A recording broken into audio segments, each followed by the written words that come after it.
نماز کا ایک روح، نماز کے لیے ایک روح ہے، جس میں نماز یہی صورت ہے اس کی، یہی قیام، یہی قنوت، یہی رکوع، یہی سجدہ، یہ تو جسم ہے، مگر روح نماز کیا ہے؟ روح نماز محبت اہل بیت علیہ السلام ہے، معرفت خدا ہے۔ روح اور جسم جب ہوتے ہیں تبھی جسم زندہ ہوتا ہے، اگر روح نہ ہو تو جسم مردہ ہوتا ہے، اور مردہ جسم اگر سماج میں رہے تو اس سے بدبو آتی ہے۔ حی علی خیر العمل، سب سے بہتر عمل کی طرف وہ نماز ہے۔ اس کا مقصد یہ کہ ہم نماز کو اپنائیں، نماز کو پڑھیں، نہ کسی نماز کو پڑھیں، نماز کو سمجھ کر پڑھیں، حقیقت نماز کیا ہے اسے ترک کریں، جو علماء اخلاق نے بیان کیا ہے۔ نماز ایک رابط ہے اللہ اور اس کے بندے کے درمیان، ایک کنیکشن ہے عبد و معبود کے درمیان۔ اس کنیکشن کو اپنے اندر ایجاد کریں تاکہ یہ اندھیرا دور ہو جائے۔ اور جب اس نماز کو ہم واقعاً اس طریقے سے پڑھیں گے جس طریقے سے نماز کو پڑھنا چاہیے، تو عقل کو ایک وزیر ملے گا، ایسا وزیر ملے گا کہ جس کی وجہ سے عقل بہت مستحکم اور مضبوط ہوگی، پھر وہ گمراہ نہیں ہو سکتی۔ اب گفتگو ایک دوسرے مرحلے میں داخل ہو رہی ہے، کیوں زیادہ وقت نہیں بچا۔ عقل کی وزیر خیر ہے۔ جہل نے مانگا تھا پروردگار جو چیزیں عقل کو دی ہمیں بھی دی، تو اب خیر کی ضد کیا ہے؟ خیر کا الٹا کیا؟ شر۔ تو یہ شر یہ وزیر ہے جہل کا، وَجَعْلَ ضِدَّهُ الشَّرَّ وَهُوَ وَزِيرُ الْجَهْلِ، اور اس خیر کی ضد شر یہ وزیر جہل ہے۔ جہل سے مراد میں نے عرض کیا تھا اگر عقل کے مقابلے میں جہل آئے تو خواہشات ہیں انسان کی، شہوت ہے انسان کی، اس معنی میں جہل یہاں پر آیا ہے۔ اس کی وزیر کیا ہے؟ اس جہل کی وزیر شر ہے۔ معنی شر کیا ہے؟ خیر کے معنی واضح ہوئے، شر کے معنی کیا ہے؟ کبھی کبھی ایسا ہوتا ہے کہ انسان جسے خیر سمجھتا ہے وہ حقیقت میں شر ہوتا ہے، جسے وہ خیر سمجھتا ہے وہ حقیقت میں شر ہوتا ہے۔ سمجھے کہ شر کسے کہتے ہیں، حقیقت شر کیا ہے؟ سورہ آل عمران آیت نمبر 180 میں ارشاد ہوا، وَلَا يَحْسَبَنَّ الَّذِينَ يَبْخَلُونَ بِمَا آتَاهُمُ اللَّهُ مِنْ فَضْلِهِ، گمان مت کریں وہ لوگ جو کنجوسی کر رہے ہیں، یبخلون یعنی بخل سے کام لے رہے ہیں، جو کنجوسی کر رہے ہیں، کس میں؟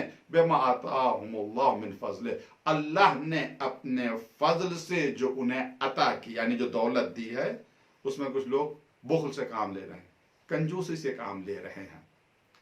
ہوا خیر لہم، گمان نہ کریں کہ یہ بخل ان کے لیے خیر ہے، بل ہوا شر لہم، بلکہ یہ جو بخل، یہ کنجوسی ہے، یہ ان کے لیے شر ہے۔ کیسی شر ہے؟ کس طرح سے شر؟ یعنی کچھ لوگ مال کو جمع کرتے ہیں، بڑی محنت سے مال کماتے جمع کرتے ہیں، رکھ دو رکھ دو رکھ دو رکھ دو، رکھ بینک میں رکھ دو، اس جگہ رکھ دو، یہاں رکھ دو، یہاں لگا دو، وہاں لگا دو، اس بینک میں رکھ دو، یہ پراپرٹی خریدو، جمع کرتے جاتے ہیں، اور اسے اپنے لیے خیر سمجھتے ہیں، اور کہتے بھی ہیں اس ایف ڈی کر دو تاکہ بڑھاپے میں ہمارے کام آ جائے، یہ زمین لے لیں بڑھاپے میں کام آ جائے۔ یاد رکھیں بڑھاپے میں اگر کوئی کام آتا ہے تو انسان نے جو جوانی میں نیک عمل کیے ہیں اس کا اجر بڑھاپے میں اسے ملتا ہے، اللہ کام آتا ہے، پیغمبر اور ائمہ علیہ السلام کی دعائیں کام آتی ہیں، مال نہیں کام آتا ہے۔ بہت سے لوگ مال چھوڑ کر جاتے، مال میں کوئی فائدہ نہیں پہنچاتا، تو یہی خیال کہ برے وقت میں مال کام آتا، برے وقت میں مال نہیں، اللہ کام آتا ہے برے وقت میں۔ بہرحال اسے خیر سمجھا جاتا ہے۔ قرآن کیا کہہ رہا ہے؟ نہیں تم اسے خیر نہ سمجھو، بل ہوا شر لہم، بلکہ شر ہے۔ ایک ایسا شر ہے سَيُطَوِّقُونَ مَا بَخِلُوا بِهِ يَوْمَ الْقِيَامَةِ، یہ جو بخل سے مال جمع کیا ہے یہی مال قیامت کے دن ان کے گلے کا طوق بن جائے گا۔ اتنا بڑا شر ہے۔ آج جو مال جمع کر کے رکھا ہے اللہ کی راہ میں انفاق نہیں کر رہا ہے، پڑوسی بھوکا مر رہا ہے، بغیر علاج کے مر رہا ہے، لوگوں کے پاس پیسہ نہیں ہے کہ اپنا علاج کرا سکیں، لیکن پیسہ جمع کیے جا رہے ہیں، رکھتے چلے جا رہے ہیں، رکھتے چلے جا رہے ہیں۔ مرے گا تو انسان ایک نہ ایک دن، جائے گا تو اس دنیا سے ایک نہ ایک دن، ہمیشہ تو نہیں رہے گا۔ یا تو انسان پیسے کو چھوڑ کر چلا جائے گا یا پیسہ انسان کو چھوڑ کر چلا جائے گا، لیکن یہی مال جس سے انسان نے جمع کیا اسے راہ خدا میں نہیں خرچ کر رہا، نہیں زکوٰۃ نکال رہا، نہیں